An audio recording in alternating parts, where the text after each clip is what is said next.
Good day, everybody. February 12th, 2025. I have one big piece of news, but it's actually projecting what is going to happen. It's going to happen probably tomorrow, but I got other pieces of news. It's actually important news, but I find it important, but a lot of people may not. I was getting a cold. Start talking with this cold air. Lose my voice. Anyway, I haven't been to this neighborhood for quite some time here. There's some storage places over there, I guess, probably for people in this apartment complex here. Quite old. Look at this, only 2 floors. This is probably pre-World War II, which a lot of buildings in Minsk are not standing that are that old. A lot of things were destroyed completely. That's the thing about Belarus, is pretty much everything was destroyed. A lot of things were rebuilt, sometimes even much better by Stalin after the war. But there were some, like the house I live in is pre-World War II. It's a Stalinka, built in about 1934. So let's get into the news. You guys don't want to hear about this stuff, do you? So, what's his name? Bortnikov, Alexander Bortnikov. He's the chief head of this FSB. Kitty over there. FSB, the I don't know if you call it like the CIA or something like that of Russia, and he's come out talking about information they've compiled over the past months, and it's not really surprising to a lot of us, but it's worth saying anyway.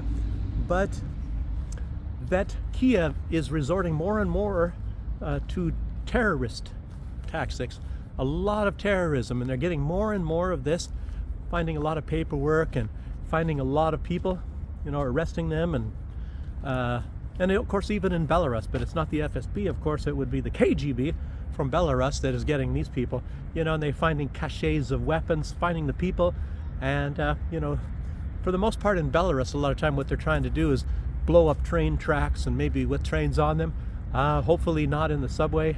That happened quite a while ago, maybe over a decade ago, when there was a bomb set off in the subway in Minsk. And I get on that I get on the metro at that stop very often, but notwithstanding. But anyway, they're planning on doing a lot of this stuff in Minsk, and so far they've been able to catch everybody. And a lot of things going on. A lot of this has Kiev behind it, or Kiev is acting like the pawn of the United States. For example, what's going on like in Serbia.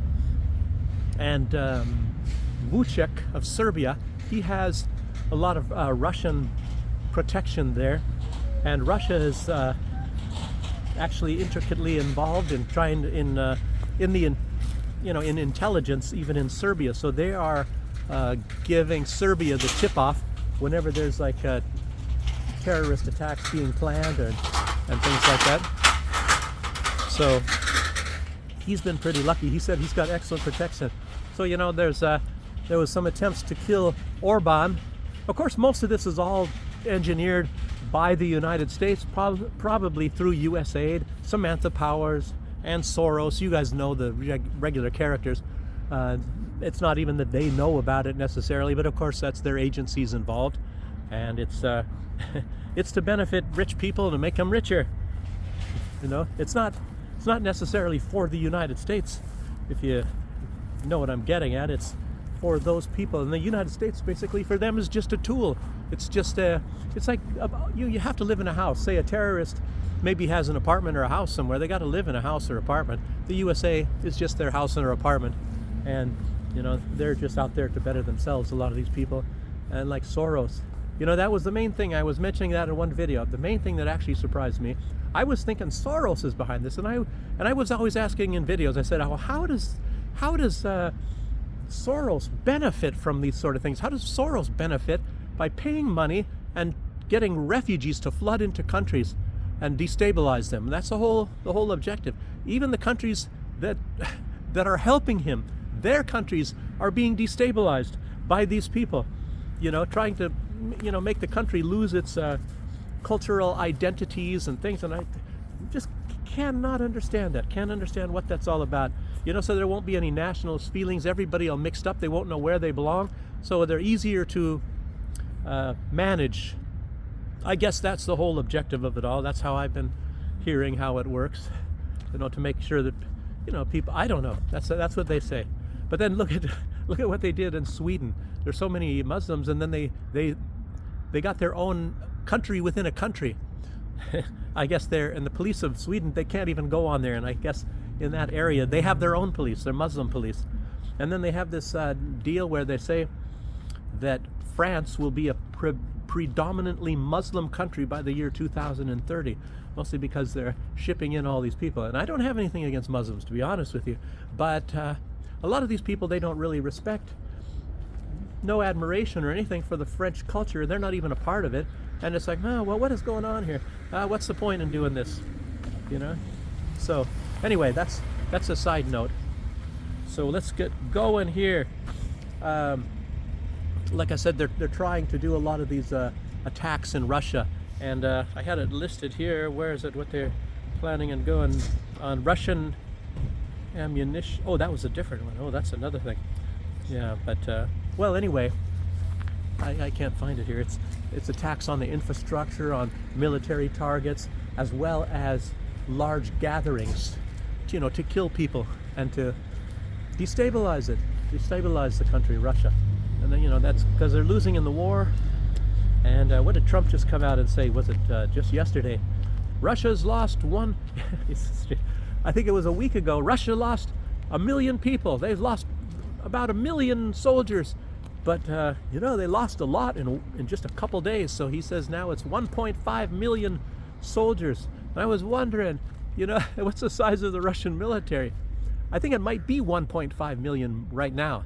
So they lost the entire military. Anybody, basically, who was in the military, at least before, they're all gone. Matter of fact, Russia didn't even have 1 million people. They were, I remember when they started the recruiting, and they said they're going to go up to a 1 million man military. Kiev, Ukraine already had 1 million in their military. So Russia was definitely highly outnumbered during that time at the beginning of this war. And, but Kiev has got their forces stretched in other areas. I think they have 15,000 soldiers on the Belarusian border. Who knows how many they have towards Odessa and down there, maybe down in the south. I don't know. I'm not there. I'm just going by what figures I've heard. And yes, but oh yeah, here it was. They're going to use bombs and drones to attack the energy infrastructure. I didn't mention that. So they want to, obviously they've been trying to bomb the Zaporozhye power plant, the nuclear power plant. And by the way, that's another thing. Olaf Scholz has come out and he's really ticked off at Donald Trump because, and if you watch my other earlier videos, you'll know why. Because it's like, okay, well, that makes perfect sense. That originally, I think to get Germany involved in this, they were promised a lot of, their promises, the things they were promised. One was to get nuclear energy from the Zaporozhye power plant. That was hinted at very, very strongly, and that's obvious that was one of the goals, and that's why Germany shut down all of theirs. It's not the reason why, but after they were shutting down theirs, so it's like, oh, it doesn't hurt so much anymore to lose all of our nuclear energy, because we're just going to get the nuclear energy from Kiev, and that's going to be one of our thank yous for helping them out. That's why Germany is the second biggest country to contribute to this war. And another one was lithium. Germany was, and that's been mentioned, that they were to get lithium, and mostly from the Donbass area, which is not under Ukrainian control. I believe they have some lithium in the western part of Ukraine as well, but not as big as the ones in the eastern side. And maybe they think they're still going to win this war. I don't know. But they're winning it anyway. The winning of the war is to keep the war going and to enrich the defense contractors. That is the goal of the war. It's not winning necessarily, but winning is also another thing for the government. Maybe they're getting money also through their benefactors, which are paying them money to keep the war going. Makes you wonder. That's a lot of money to be able to pay to get all that stuff. And don't worry, taxpayers pay for that. And but what was I getting at? Oh yeah, the lithium. Well, the lithium was mostly like for BMW and Volkswagen and anybody that makes electric cars. And matter of fact, I just saw the other day a electric Volkswagen just drive past me there. But yeah, but they're not doing so well, and electric cars maybe aren't going to do so well anyway. I don't know. Some people are saying that they don't have such a great future. I don't know. I guess that's, I don't know if they're hiding it. I don't know. I guess that's a matter of what information I guess you're getting at. But another thing, another big goal is not necessarily just for these terror attacks just for the sake of destabilization. They're looking at the long term, and one of the things that Bortnikov was mentioning, Alexander Bortnikov, again, like the head of the FSB of Russia, their intelligence services like CIA, and what he was saying is that they are planning, and oftentimes when it's put out what they're planning, they don't do it because then everybody knows that they were planning it and that they were the ones that did it. So that's one reason why they put this stuff out. And the planning was to do a false flag attack in the Baltic Sea and make it look like Russia is the perpetrator. They even have Russian ammunition, and so that was one of the things. I guess I gotta cross the road. These people don't want to go on this side. They want to head towards me, I guess, instead. So, but yeah, it's to make it look like Russia did it, and the main purpose of that is to kick Russia out of the Baltic Sea area. And you've heard this expression, to make the Baltic a NATO lake. So all of these countries all around there are all NATO countries, and it's to restrict Russia's access to the Baltic. And you might want to say, well, what about the port in St. Petersburg, or what about Kaliningrad? It's the enclave, is what they call that, Kaliningrad. Well, they have their future met out, not for St. Petersburg necessarily. They obviously want to shut that one out as well, but it's Kaliningrad. Poland has already said they want Kaliningrad. I think somebody was saying, oh, we should give it to so and so. I think it was just Poland. I don't know if anybody else is trying to get a claim on that, like Lithuania. At one point in time in the past, it was Königsberg, and it belonged to Germany, under the Teutonic Knights, and that area was gifted by Lothario, the emperor of the Holy Roman Empire, to Albert the Bear, who was a leader in Saxon-Anhalt, that state in Germany, or from that area. I think I don't know if he came from the city of Zeitz or somewhere over there. I don't know. I'm not sure exactly. It's been a long time. But in any case, so if you look at Poland, they have their sights on a lot of things. They have their sights on Western Ukraine. They have their sights on Kaliningrad. They have their sights on the Brest and the Grodno Oblast in Belarus. So it's like, but if Russia is involved and they're not there to get territory in Ukraine, when you look at the Minsk agreements, Russia had no claim, no desire to actually take the Donbass, even though all those people want to be a part of Russia. They don't want anything to do with Ukraine and never have wanted anything to do with Ukraine. So, but I think if you look at how the circumstances worked out here, it was like the West pushed the Donbass into the arms of Russia, as well as maybe the Kherson area, as long as they keep attacking. And I don't know, to me it sounds like the way Kiev was handling all this, they lost the right to govern over those people. When you bomb those people, Petro Poroshenko, I think he was on the radio when he said that they're going to make life miserable for those people on the Donbass. This was actually before the special military operation started. This was maybe after 2014. He said, no, this was after 2015. That was after the Minsk agreements were signed, I believe.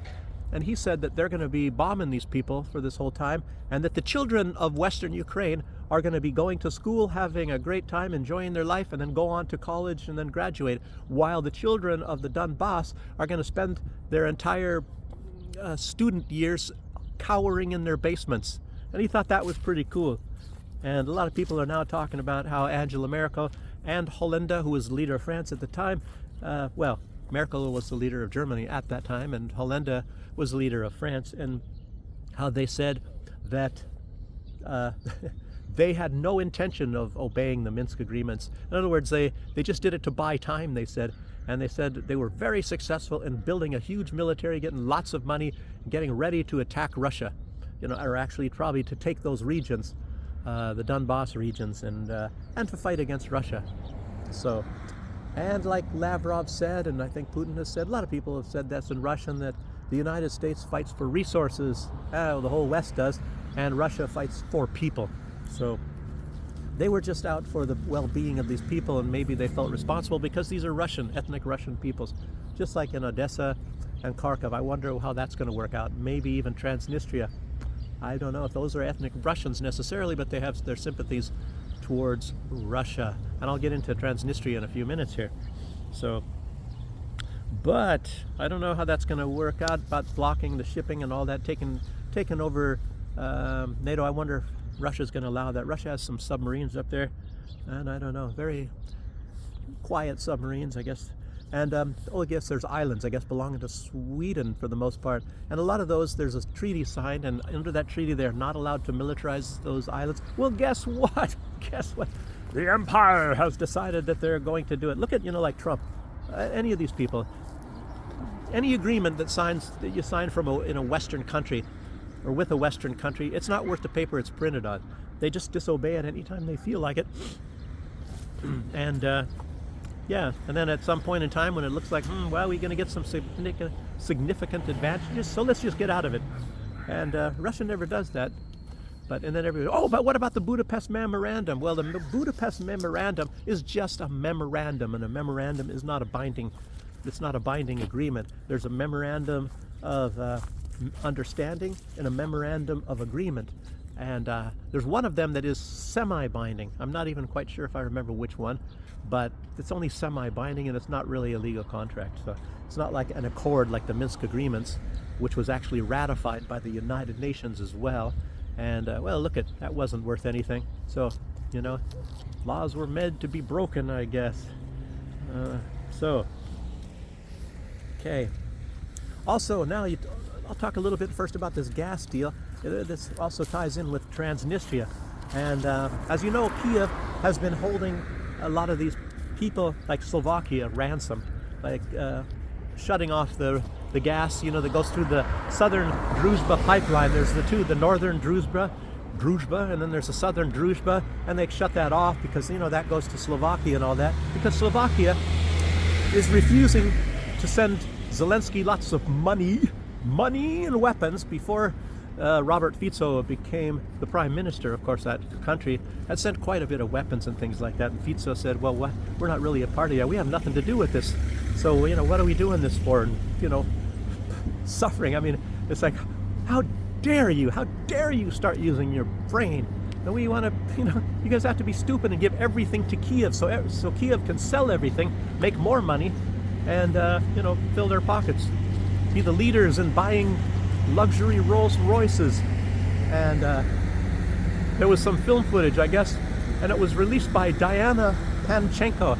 She is a Ukrainian journalist, and I guess you'd call her a rogue journalist. They don't, she's, I guess they'd probably kill her if they got a chance. And she is put out, and I think there's some film footage, and this is about Klitschko. What's his name? First name? And probably Andrei. I don't know. Klitschko. I think he's a boxer.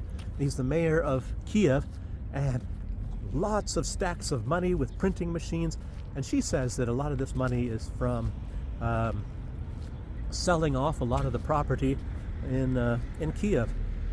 Much like Zelensky's doing throughout the entire country of Ukraine, and selling it to BlackRock and things, for pennies on the dollar. So BlackRock buying a lot of this stuff. And, there's Cargill, all kinds of these companies. I guess there's probably over 100 of them. And who knows? And a lot of the people themselves, and there's all these, how many oligarchs are there in Ukraine? Well, what do you call an oligarch?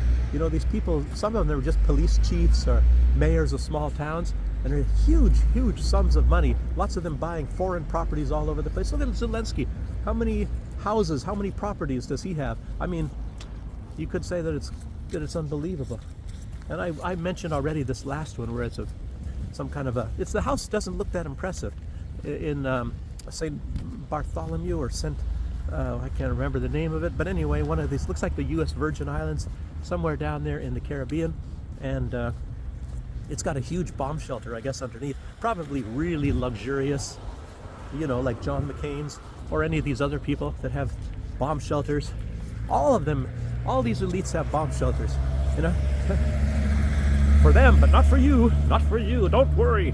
Don't worry. We'll save you. I don't know. Who wants to live in a bomb shelter anyway? But I don't know. Maybe better just in sticking your head between your legs and kissing your backside goodbye. I don't know. Maybe. I don't know. Well, these people have luxury bomb shelters. I don't know. I saw one recently. Maybe that's the one that Zelensky has. That has also a bowling alley. I don't think that was his. I don't know whose that one is. Somebody's bomb shelter. It's got like 2-lane bowling alley down below. A lot of them have a lot of stuff like that. But let's keep going. Okay. There is this deal. I guess that's on the other card here. The back side of it. Okay, yeah, here we go. Transnistria and Moldova. Okay, there is like this gas transit thing, and a lot of people aren't talking about this lately in the past weeks or so, but it's actually quite significant. There is as the gas was cut off, I think, to Slovakia and probably other countries. Russia was able to engineer getting gas through the Turkish Stream and up and unfortunately, I think it stopped at the border of Moldova, and then he, I don't know if they said Putin, but they made some sort of a deal where they pay big transit fees to go over that part of Moldova. If you consider that Transnistria maybe is a part of Moldova, I guess that's how you look at it. It's disputed territory. And then they paid to get the gas from there since Ukraine had already blocked it off. So I guess as long as Maya Sandu, the leader of Moldova, is getting money, I guess that maybe she was happy about that. So, and part of this thing was that, I don't know how much, but Gazprom, I believe it is, they say that Moldova owes 709 million euros for gas that they never paid for, and Moldova says it's only 8.6. And so anyway, so let's see, and you figure on what does this go. Well, I guess the deal was, and also the deal was to allow this gas to go through. It's not just that those transit fees.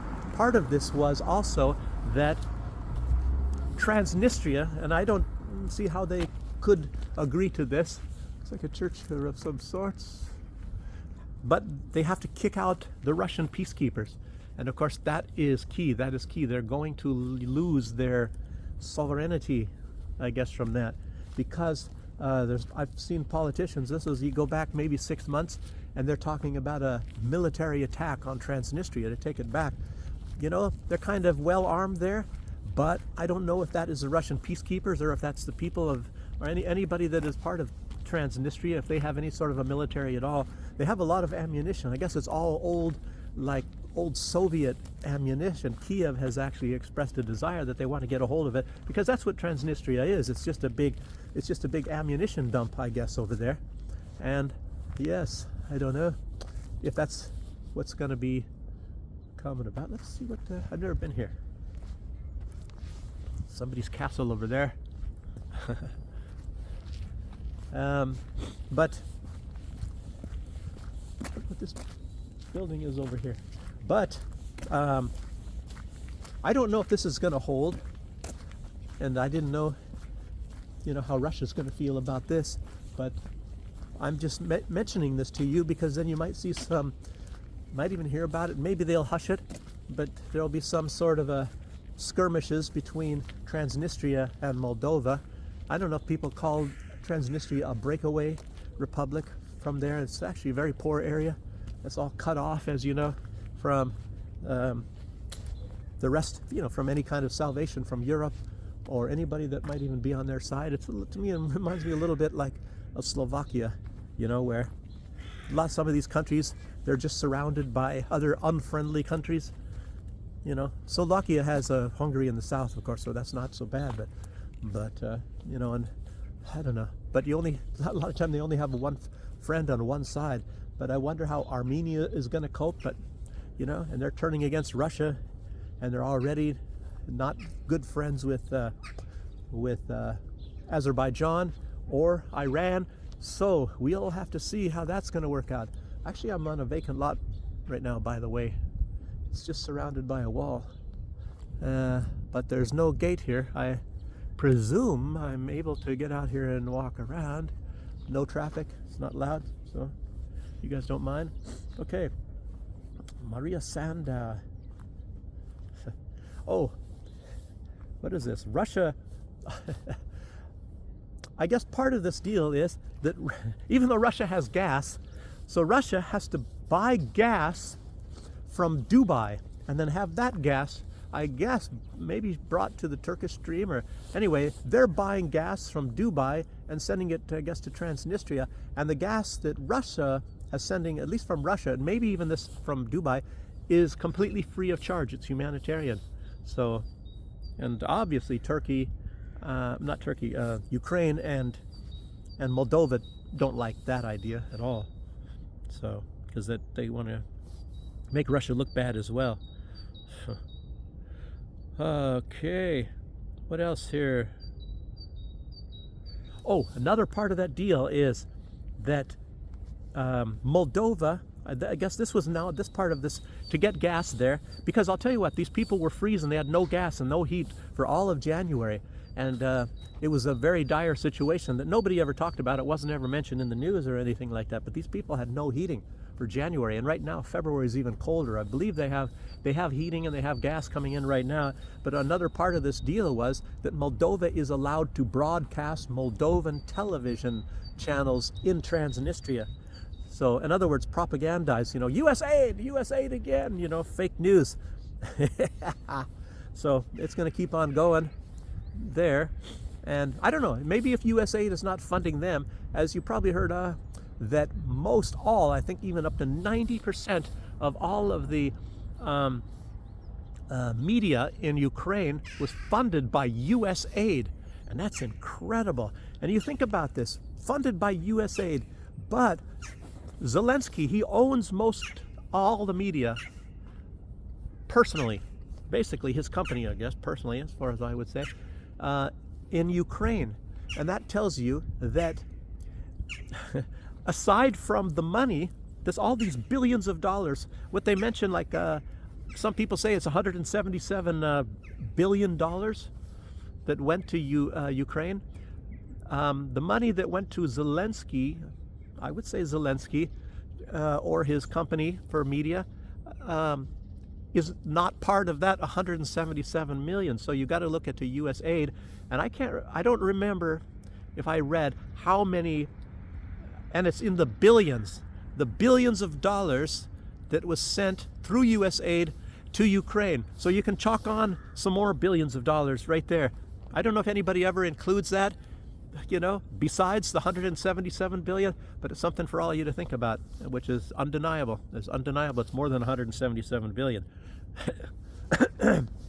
Because I think that's, I don't know if that's just military aid or if that's the aid like paying to, like the pensions.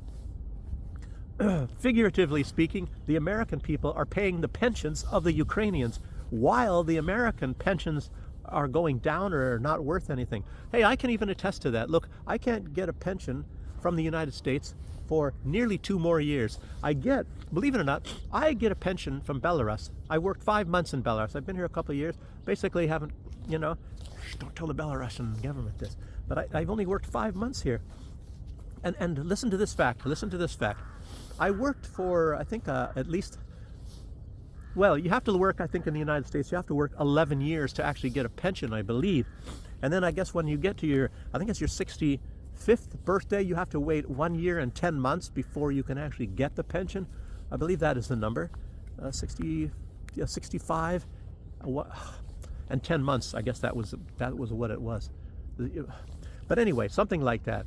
And then if and when I get a pension from the United States, I looked at that and I get, I think, what will be the grand total, even after I was in the military for 7 years even, and I think I get $50. My pension from the United States, Social Security at least, will be $50. And what do I get from Belarus? I never worked here, never was in their military. I get $60. Isn't that strange? But yet these are the bad guys here. And if you think about that, that's not bad.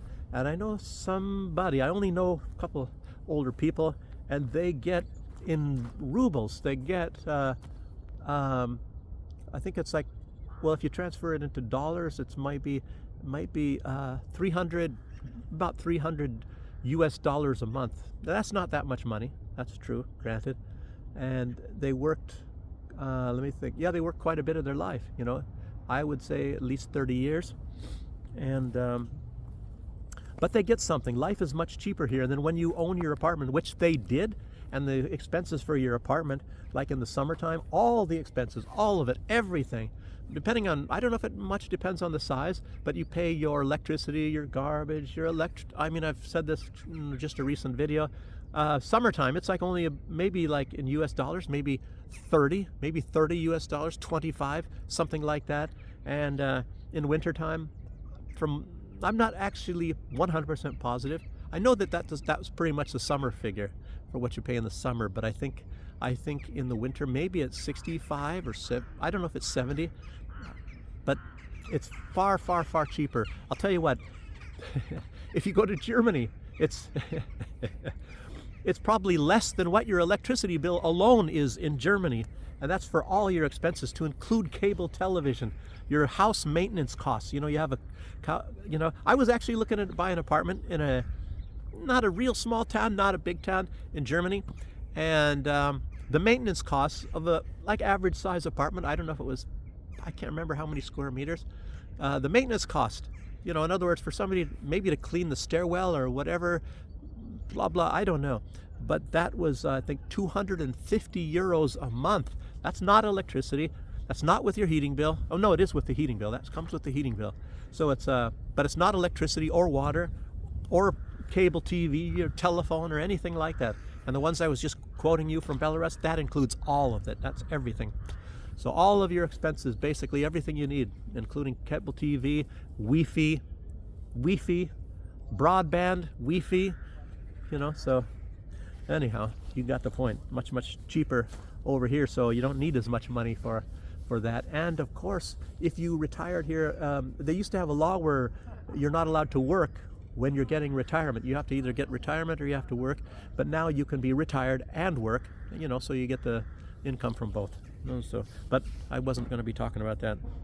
Okay, where am I at? I gotta stop getting off on these tangents. I hope you guys don't mind. Makes this video a little longer. It's already over 30 minutes. Okay. Okay, Musk, he was out there talking in Trump's office, and he said that the big problem in the United States is that the Treasury is based on complaint minimization. You know, that's when they're handing out money to all of these places. So it's like you hand out money all the time and people won't complain as much. So some people complain, like Zelensky. Doesn't matter how much money you give him, he wants more. So he's, you know, that doesn't work for him. So it's very easy, especially when you can just turn on a printing press and just keep on printing money, you know, and everybody has to take it. Okay. And it's like, but there's a lot of lies, you know, and he was talking about one. I think he was maybe made a mistake. He was the first one that said, oh, $50 million worth of condoms to Hamas. And that turned out to be, you know, obviously a big lie. And then I think they said it was $50 million for condoms for Mozambique. And guess what? That's a lie too. You know, they're not going to do that. It's just a big cover-up. What happens is, you know, they list it as being condoms, you know, to make it real simple. And I'll tell you, that's kind of like a joke, you know. You know, people say, look what we can get away with. And actually, that money went to somebody, probably an American, and to do something you know, maybe they have some kind of a hotel or whatever like that in Mozambique to pay some maintenance costs of that, and make it look like it was going to condoms, but there was some big contributor to the political campaign of some Democrat. That's what it was probably all about. I mean, I could almost bet you that's what it was about. You guys know how the world works. So I gotta keep going here. But anyway, putting out that false information, it's like, so you see that Musk is actually the victim of the thing that he's actually trying to prevent, which is fake news. So he believes in fake news too. I remember back was a couple of years ago, old Elon Musk was saying that Putin is probably the richest, he said probably, is the richest man in the world, you know, and there's no evidence whatsoever. If Putin was so rich, why is he wasting his time spending these years in government, you know, and where's his mansions? You know, somebody has got to have found his I mean, why are they finding Zelensky's mansions and his houses and his properties, his casinos and wineries all over the place with all of his businesses, his offshore businesses, and he's trying to keep them secret, you know? And then, of course, remember Navalny, he came up with, what was it, Putin's Villa or something near Tuapse, which, you know, in the Sochi district. And it turns out that that's not Putin's, and it's not even finished. And Navalny was publishing photos all over. This is the library. This is this. And then somebody went there, a reporter, and they showed that was the place that Navalny said was Putin's villa or something in Sochi. And they opened it up. And they went inside, and it was not even finished. Some guy probably didn't have enough money yet. He's, you know, waiting for something to finish this villa or whatever. And it's supposed to be a big hotel, not a villa. So just to let you know that. A lot of fake stuff, and they still don't even mention it. They still act as if that was true, and that's Putin stealing money, and Navalny's wife, as you know, he's passed away, Navalny, and they say, oh, Russia did it, Russia poisoned him.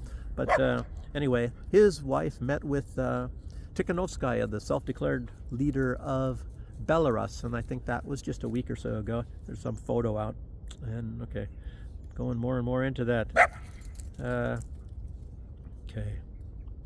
Okay, is this it? Okay, I'm getting there. All right.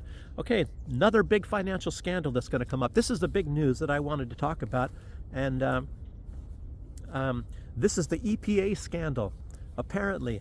And it was the guy that's in charge, the EPA boss, Lee Zeldin. He said tomorrow he's going to come out with a lot of the details. And it's like, he said it's analogous to Joe Biden being on the Titanic and throwing over thousands of bars of gold, just gold bars, throwing them off the deck of the Titanic. I guess huge amounts of money, and passing it out. I guess that was just in his last month or so before, you know, knowing that Trump is going to come in. So he's I mean, we saw that all with Zelensky. He was passing out billions and billions to Zelensky, trying to get him as much as he possibly could, and obviously, you know, to Israel. But everybody gives it to Israel, including Trump. So Israel just gets whatever they want, and even if they don't want it, they get it. So you know how that is, you know. It makes you wonder why Israel's not the richest country in the world. Well, I guess they spend it all in bombs, and they drop it all on Gaza, and yeah, I guess, you know, bombs, you know, that's how that works. Okay, and that part is done. But let's see here,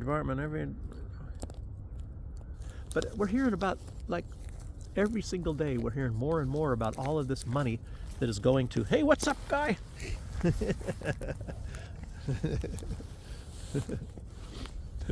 He was barking at me a minute ago.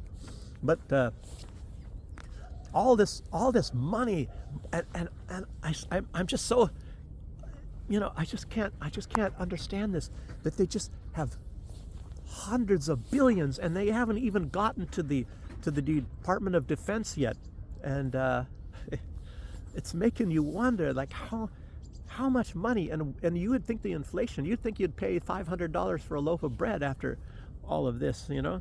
So yeah, but all of this, like US aid, and that's just like buying the medias and overthrowing governments, you know, through Soros and all that, and that must be really huge. That must, and I think this took a lot of people by surprise. You know, sure, they do some good things, and then there's Samantha Powers, just like Fauci. Oh, I didn't do anything wrong. Oh, this is not true, or whatever. Oh, I don't have the numbers. I don't have the numbers on that. All that sort of a deal, you know. Hey, my friend is back.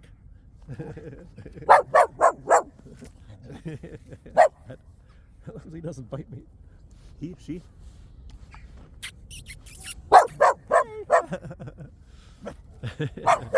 I guess I'm pretty interesting to him. Okay. Also today, I'll just mention this as well, since I'm there now. But let me just talk about this too. There was I don't know who it was talking, but they're talking about all of these overthrows. I think it maybe was Zeldin, and just the latest. They overthrew this election in Romania, and of course that makes it look really ridiculous. And apparently, what's his name, Georgescu or whatever, he is even more popular now, even more popular than when they canceled that first election. So this is really going to be something. I don't know if they're going to have a second one. Maybe they're going to knock him off. You know how it is, or he's going to get in a car accident. That's how that works out too. Something's going to happen. I don't know, but apparently he's on his way to winning. Like if you look at Moldova, they were able to cheat on the elections and not let people get to the polls, in certain areas, at least the expatriate Moldovans, so that they could vote for the different parties. Oh, they cheated on the election. Well, that's just a normal thing. My doggy friend here is right next to me. And CNN, that's what I was going to talk about. They had people protesting. They showed protests against Elon Musk, and even with the camera tricks. You guys should see this. Maybe they'll show the same video again, because it's just happened today. You'll see it maybe tonight if you get this a little bit earlier.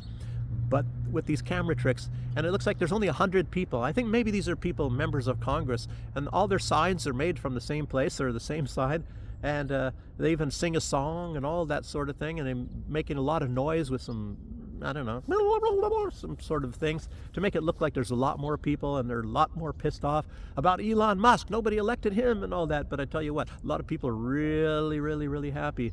A lot of Americans know how indelibly corrupt, and of course a lot of them, even including myself, and I thought I was pretty well versed on all this stuff, finding out that it's even far more corrupt than you could ever imagine. I didn't even know that they had so much money. I didn't know that they could print so much money. It's just unbelievable. It's incredible. And this is just the USAID scandal. I already knew a lot about the Pentagon, so we're all going to find out about that one too a little bit more. And now they're saying the EPA, the Environmental Protection Agency, all sorts of stuff there. Boy, oh boy, oh boy, oh boy.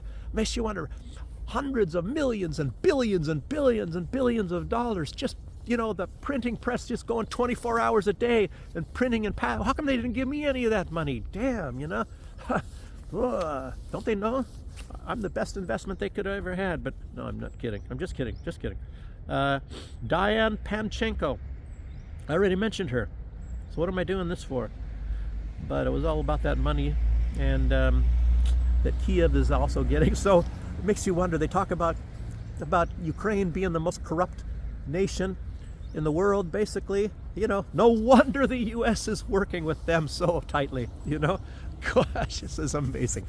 But I don't know, I tell you what, I think the U.S. has, just after this scandal, the U.S. has Ukraine beat as being the most corrupt nation. When you, I don't know, I tell you, you walk around in a daze, so what the heck is going on here? And then here they talk about Belarus when they don't have any evidence whatsoever of corruption. They have a lot of things that look maybe, this is maybe there. I'll maybe even mention that. Maybe I'll mention that in the future, but it's nothing really there. And it's like nothing compared to all this stuff in the West. So it's incredible. Anyhow, that's about the end of this video. It's about 45 minutes just about. So, and I got someplace I got to go too. So I thank you guys, and thanks for your comments, and make sure you comment. I even gained 2 subscribers. Wow, that's viral for me. So it's not like I'm not mostly doing this for subscribers or money or something like that. It's just therapeutic. I got to get it off my chest, all this stuff that's going on in the world, especially with my home country where I come from. Okay, that's it, everybody. Thanks for joining me, and I'll see you on the next one. I'll tell you what, this is going to be announced tomorrow. I don't know if I'm going to say anything coming out from the EPA. It's supposed to be another big scandal, so you guys keep your eyes on the news. I'll find it myself. Okay, thanks for joining me again. Bye-bye.